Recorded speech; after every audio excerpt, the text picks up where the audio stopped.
안녕하세요. 상속 맛집 최혜리 변호사입니다. 오늘의 최변의 기록 봉투는 생명보험금입니다. 생명보험금은 상속소송에서 정말 중요한 부분 중에 하나인데요. 생명보험금을 알려면 세 가지 용어는 알아야 돼요.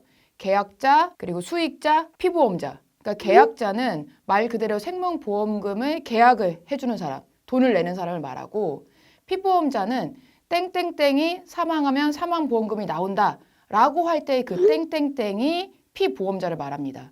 수익자는 사망보험을 누구한테 지급하라 했을 때 그 지급받는 사람을 수익자라고 합니다. 그 생명보험금은 민법에서의 생명보험금과 세법에서의 생명보험금의 성격이 매우 다릅니다. 그 민법에서는 그 생명보험금의 수익자가 상속인으로 지정되어 있는 경우 이거는 상속인 고유의 재산이지 상속재산으로 보지 않고 있습니다. 이거는 상속재산이 아니라는 거예요. 민법에서 가장 중요한 부분이 생명보험금은 상속재산이 아니다. 나눌 수 없다는 거예요, 이거는. 근데 이게 가장 중요한 건 상속 포기에서 중요한데 채권자들이 상속재산을 막 가져가려고 할 거 아니에요. 이때 가져갈 수 없는 재산이에요. 이 생명보험금은 상속인의 고유 재산이니까 이 재산은 건들지 못한다는 거예요. 강제 집행을 할 수가 없어요. 특히 상속 포기를 했어요. 그럼 뭐가 돼요? 상속 포기 지난번 말씀드린 것처럼 상속인이 아니잖아요. 하지만 생명보험금에서는 고유 재산이었으니까 이 권리는 포기하지 않은 게 돼요. 그래서 어떻게 보면은 빚은 상속받지 않으면서 재산은 받는 듯한 느낌을 받는 거죠. 한정 승인을 해도 똑같아요. 이 생명보험금은 내 고유 재산에 해당하니까 이 재산에서는 가져갈 수 없다. 그래서 채권자들 입장에서는 이걸 굉장히 싫어요. 또 상속인들 입장에서는 아버지가 이렇게 마지막으로 이렇게 나에게 남겨주시고 가셨구나. 감사하다. 이렇게 하는 거고.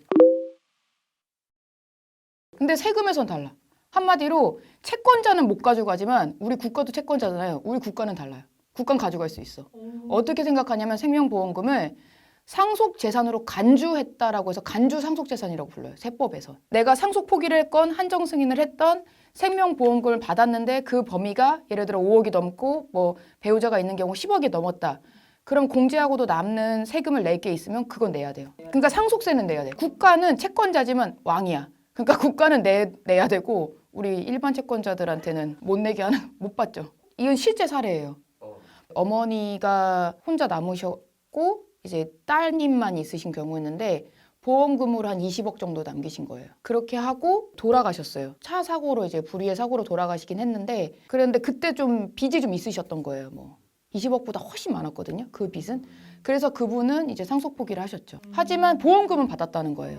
그리고 채권자들은 당연히 이 돈을 건들 수가 없죠. 왜냐? 상속인의 고유 재산이니까. 그래서 이제 끝이 났는데 세금에서는 상속세는 내야 된다는 거야. 상속세는 20억이라고 하면 뭐 공제 5억 고려한다 하더라도 내야 될 세금이 꽤 되잖아요. 근데 그 세금은 내야 된다는 거야. 왜냐하면 생명보험금은 간주상속재산이라고 보니까.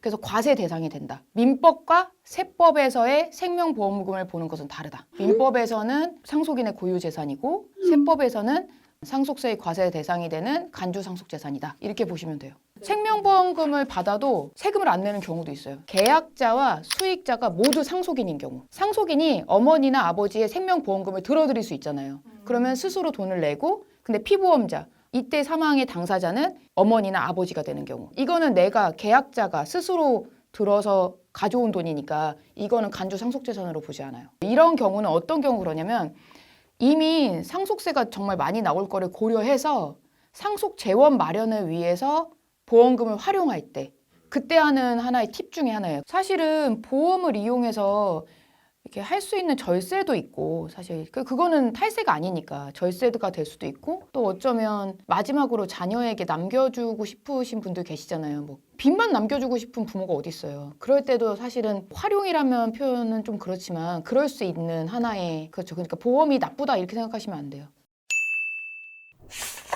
오늘의 생명보험금 잘 이해되셨나요? 구독과 좋아요 눌러주세요. 감사합니다.